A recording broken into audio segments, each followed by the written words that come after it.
Assalamualaikum, salam sejahtera. Saya Atan Likas, ahli Parti UMNO, Ketua Penerangan Cawangan UMNO. Mungkin petang ini bila pemimpin UMNO lihat akan datanglah surat-surat pemecatan, mungkin penggantungan. Baik, yang pertama, Tan Sri, saya nak uh, tanya soalan kepada Tan Sri, seorang yang lama dalam UMNO sendiri, 50 tahun dalam UMNO.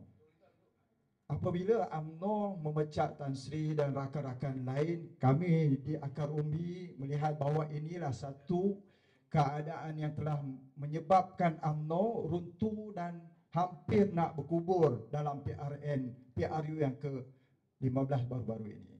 Boleh tak Tan Sri nyatakan baru-baru ini apabila kerajaan tidak dapat ditubuhkan dengan single party, kena bergabung.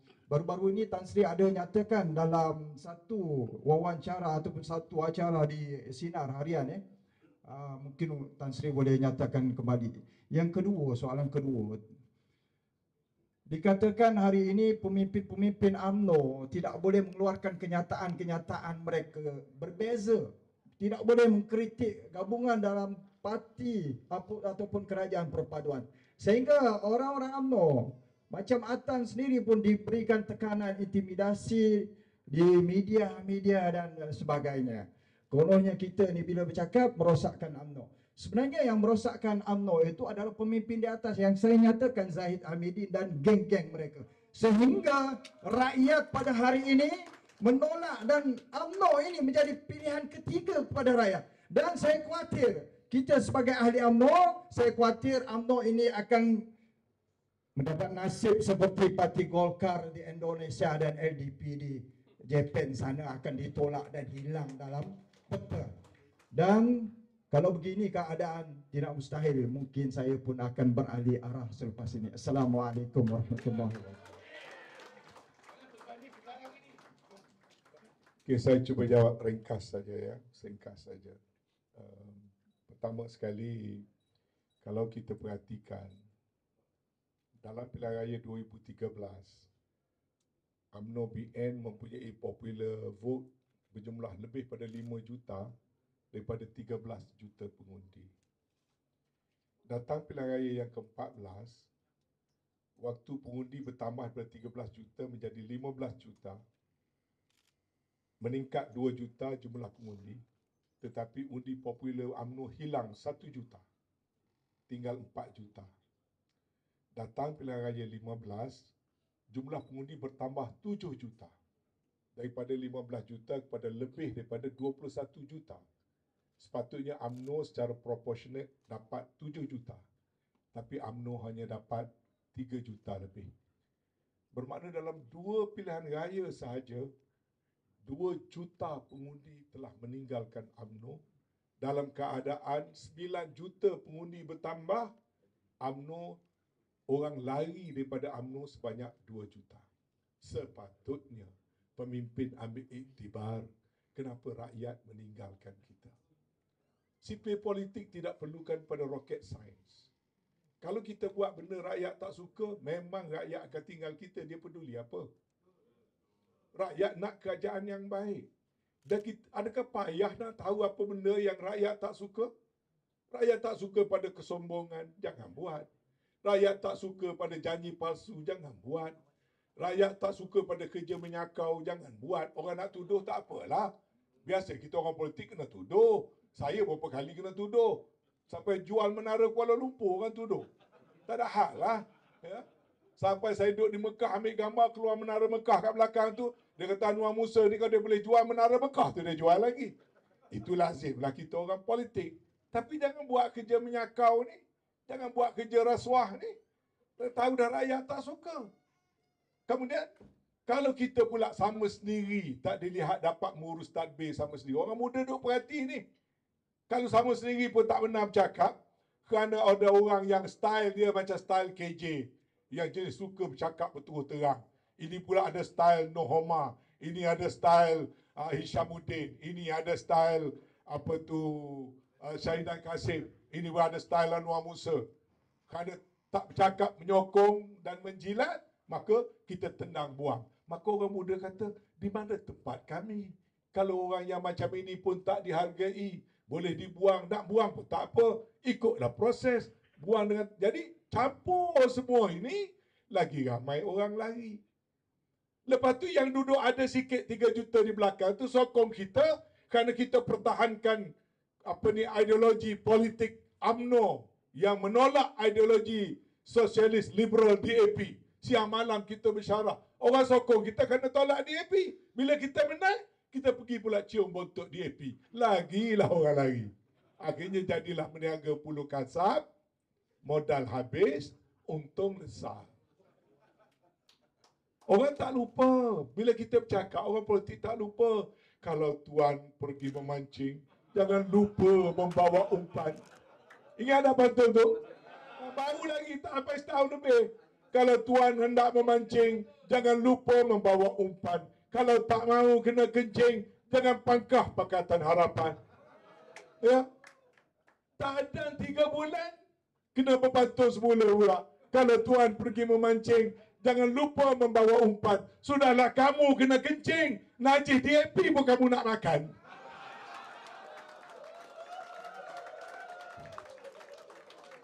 Jadi rakyat tengok macam ni, nak ikut macam mana? Itu belum lagi nak suka soal prestasi kerjanya, soal dalam kerajaannya, dan kerajaan punya prestasinya. Tapi di peringkat parti itu sendiri, ahli UMNO sendiri dalam keadaan ragu dan was-was. Maka pada saya, kalau ini tak cepat-cepat diperbaiki, belum terlambat sebenarnya. Masih boleh lagi. Zahid Undo bagi Tok Mak Hassan ganti, ada sedikit ruang untuk perbaiki. Boleh tak boleh tu tak tahu. Dan saya lepas pilihan raya, saya beritahu terang depan mikrofon semua. Saya minta Zahid Undo. Oh marahlah. Tapi kalau tengok Anwar Musa, saya juga dulu waktu zaman Dewan Mahathir pun saya suruh Mahathir Undo. Saya tak kisah, asalkan saya berkata benda yang benar, dengan niat yang baik. Dengan niat yang baik. Bukan benci pada Datuk Sri Zahid. Saya yakin tidak salah ahli UMNO di Sawangan. Tidak lemah jentera parti di bawah. Tak kurang semangatnya orang di bawah. Orang tolak kerana tolak kepimpinan Zahid. Nak selamat Zahid kan nak selamat UMNO. Jadi terpulang pada tuan-tuan. Jadi kalau nak selamatkan UMNO, sedangkan UMNO tak boleh diselamatkan begitu, kalau orang sakit, kena tolong bius bagi tidur, baru boleh kita operate. Jadi dalam pilihan raya yang akan datang ini, undi Perikatan Nasional, tidurkan dulu UMNO, naik Perikatan Nasional, kita bomohkan UMNO ini supaya pulih.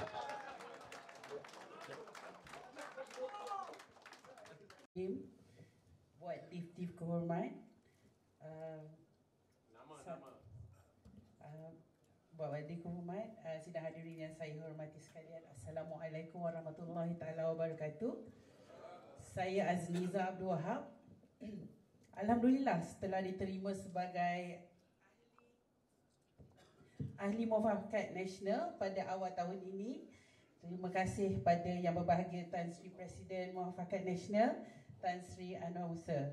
Jadi soalan saya sebenarnya ada 2 saja kepada Datuk Hajah Zuraidah, iaitu Kak Zu. Mengapa Datuk Hajah Kak Zu keluar dari kerajaan PH yang mana yang hanya bertahan 22 bulan pada tahun 2020, dan soalan keduanya, apakah pengalaman bekerja Kak Zu bersama 3 Perdana Menteri iaitu Tun Mahathir, Tan Sri Muhyiddin Yassin dan juga Tan Sri Ismail Sabri. Itu saja. Terima kasih. Okay, terima kasih. Dalam short time tu saya ada 3 Perdana Menteri, okey? Alright. 22 bulan tu kerana kita baru kerajaan yang baru, first time jadi kerajaan pembangkang. Saya pun first time jadi menteri.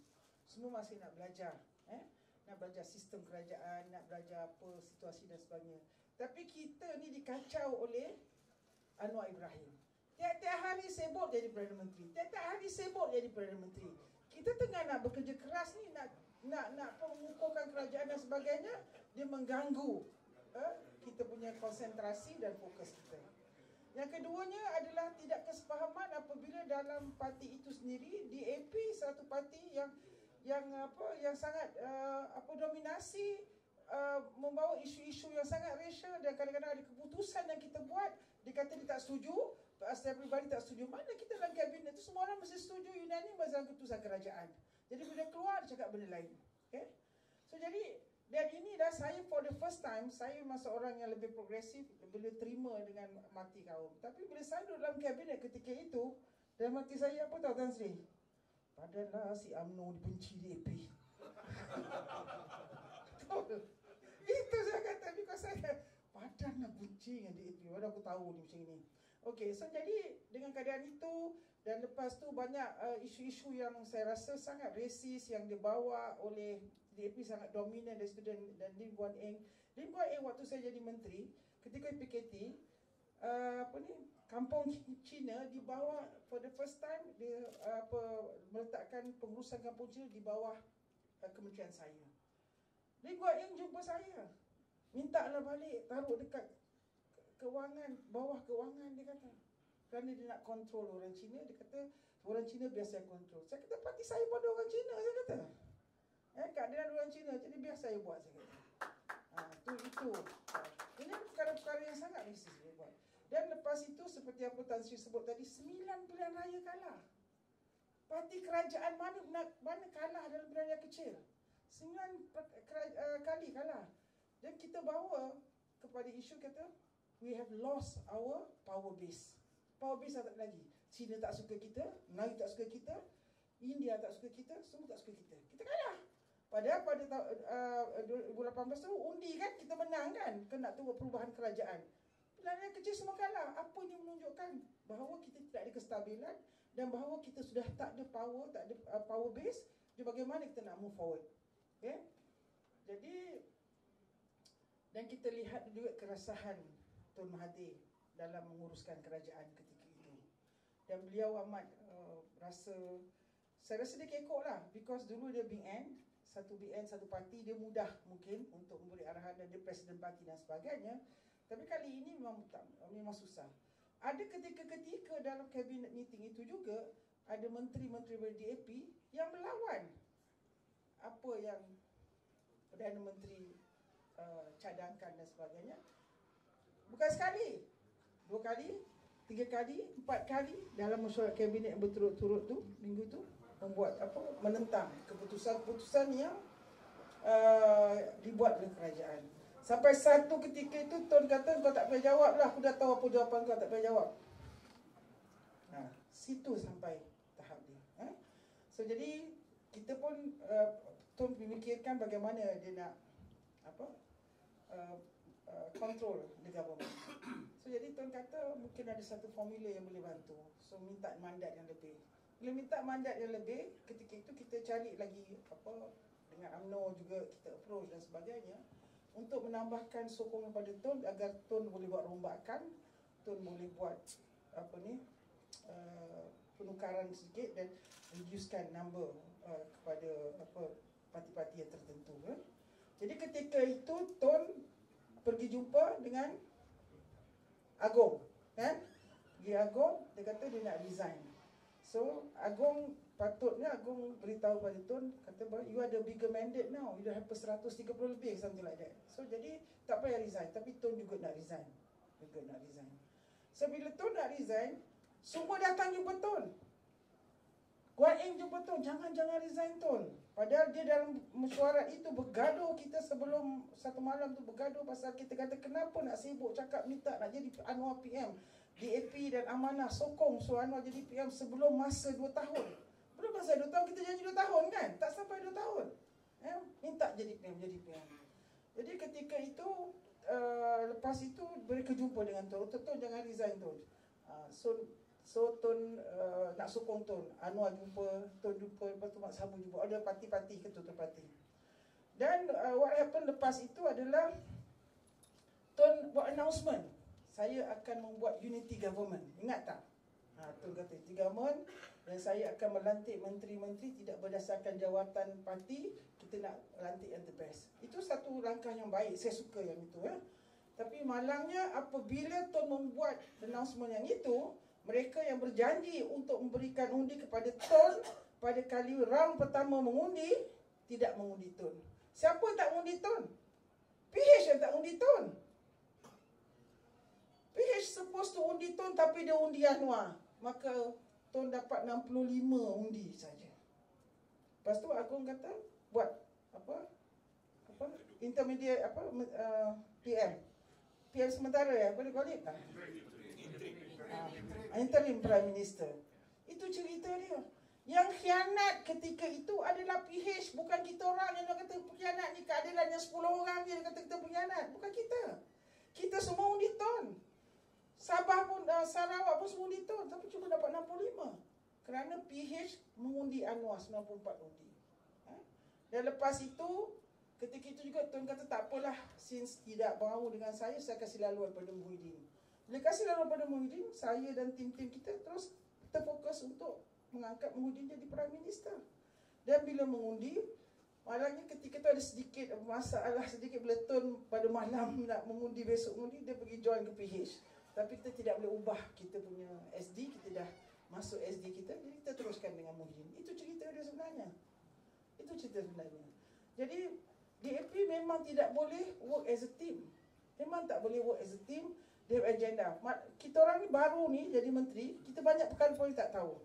Jadi banyak perkara decision yang dibuat di bawah kewangan yang tanpa pengetahuan kita orang. Memang kita tak tahu. Jadi kita pun tak tahu apa nak tanya. Pasal kita pun belum lagi mahir sangat. So jadi banyak perkara yang dilakukan oleh Guat Eng. Guat Eng jadi Perdana Menteri Menteri Kewangan. Saya sebagai seorang yang progresif, saya sangat ketika Tun melantik Guat Eng sebagai Menteri Kewangan, saya kata alhamdulillah, ini masanya Malaysia sudah jadi mature politik yang matang, boleh menerima seorang Cina untuk menjadi Menteri Keuangan. Itu saya punya pandangan. Saya happy, maknanya dah mature, dah boleh terima kita semua bangsa. Tetapi malangnya dia tidak boleh perform dan dia sangat resis dalam menjalankan tugas dia.